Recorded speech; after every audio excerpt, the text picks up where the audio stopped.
What did you experience in your career? Well, okay, how long we got? Lance Piccioni played 77 games for Hawthorn, Adelaide and North Melbourne across the early 2000s. Piccioni driving long, it might go all the way with Lance Piccioni! Going into games, like if I was driving myself, which, becomes overwhelming thoughts and experiences, you get stress and it goes bang, I'd pull over the side of the road and vomit multiple times on the way to a game. Not tell anyone. Suffering from undiagnosed depression and anxiety, he remembers the pressure to deliver on the sport's biggest stage. Oh, magnificent leap by Piccioni! You couldn't tell anyone, because if you told someone that you couldn't deal with what's going on and playing in the game, it was known to be saying, feeling that you were on your way out. You couldn't handle it. So you didn't say anything. We know he's had his issues with mental health. He's spoken really bravely. He has watched from a distance the storm which has engulfed the game after young Carlton player Elijah Hollands experienced a mental health episode during a recent match. Episodes happen like this in a game more often than people want to believe. Hollands was taken off the field in the last quarter. The next day, Carlton confirmed he'd suffered a mental health episode. In the days following, he was admitted to hospital. The incident saw the league's commentators weigh in. It's probably the most unsettling story I've seen in my time covering the game. I have never seen this level of alleged mismanagement by a footy club in terms of an on-field incident. Everyone saw it. Carlton's head doctor has taken personal leave from the club in the wake of the incident. The club's coach described the media's scrutiny of the Blues' handling of the matter as bullying. We've unfortunately, rather than make this a private challenge, we've made this a public event. So the commentary, the conversation, the ball-by-ball play, we've unfortunately made it at that. And in some ways, I'll be really honest, it's felt like a bordering on bullying. They had no time to breathe. They weren't given the courtesy by the media, the AFL, the fans, everybody else that has weighed in with an opinion. Carlton has since provided the AFL with a report of its handling of the incident. WorkSafe has also made preliminary inquiries into whether the Workplace Health and Safety Act was breached. The AFL is yet to publicly respond. A club psychologist is not there to deal with mental illness.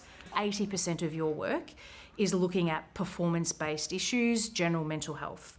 You've then got that 20%, probably at a maximum, where you'll need to triage out and use the AFL network to then make sure we get the best care for that player.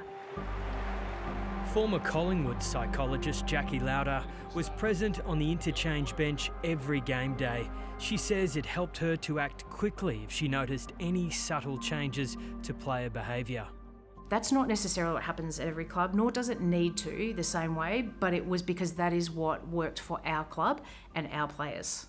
Should psychologists be present on game day as a minimum standard? If I'm making the decision, I think that psychologists need to be, but that's going to mean that the clubs need to invest in that. Jackie Lauder believes the AFL must further prioritise the medical care of players. I think the best thing for the players would be for all medical care to be taken out of the soft cap. We should never be capping the care of our players. The soft cap is the limit on how much AFL clubs can spend on non-player, off-field staff and programs. We are capping our medical services. They have to fit into the same budget as everything else you would be spending in your football department, which automatically starts to compromise care, because it means that you may not be able to afford the best doctor, the best psychologist, the best dietitian, because if your club hasn't prioritised that, then they've put their money somewhere else. The AFL declined an interview with 730. In response to Ms Lauder's calls for changes to the soft cap, an AFL spokesperson said there are soft cap exemptions and minimum spend requirements for medical support staff and services. That is, the medical requirements aren't impacted by soft cap pressures. Jackie Lauder is also calling for club psychologists to have at least a decade under their belt. You need to have a minimum of 10 years experience to be able to hold your ground on your decisions, to be able to allow your knowledge base to have developed over those first 10 years, to be able to sit in the rooms and say no when decisions want to be made that maybe go against the best interest of the player. Could you explain the pressure, young players in the AFL are experiencing right now? What I can tell you is about what our approach is this week, and what there is a bigger conversation on though, which I'll acknowledge, is that as an industry, there's a healthy conversation around the demands our game asks from us. So that's another conversation that needs to be had. And I encourage that, and I hope that this is a platform to be able to do that as well. After his career ended, Lance's life unravelled, turning to drugs and alcohol to deal with his mental health challenges. He's now been diagnosed. I have depression and anxiety. Recently, I was diagnosed with ADHD, working that through. So drugs and alcohol were big. All those things, they're all outcomes of and results of things that I was having to deal with.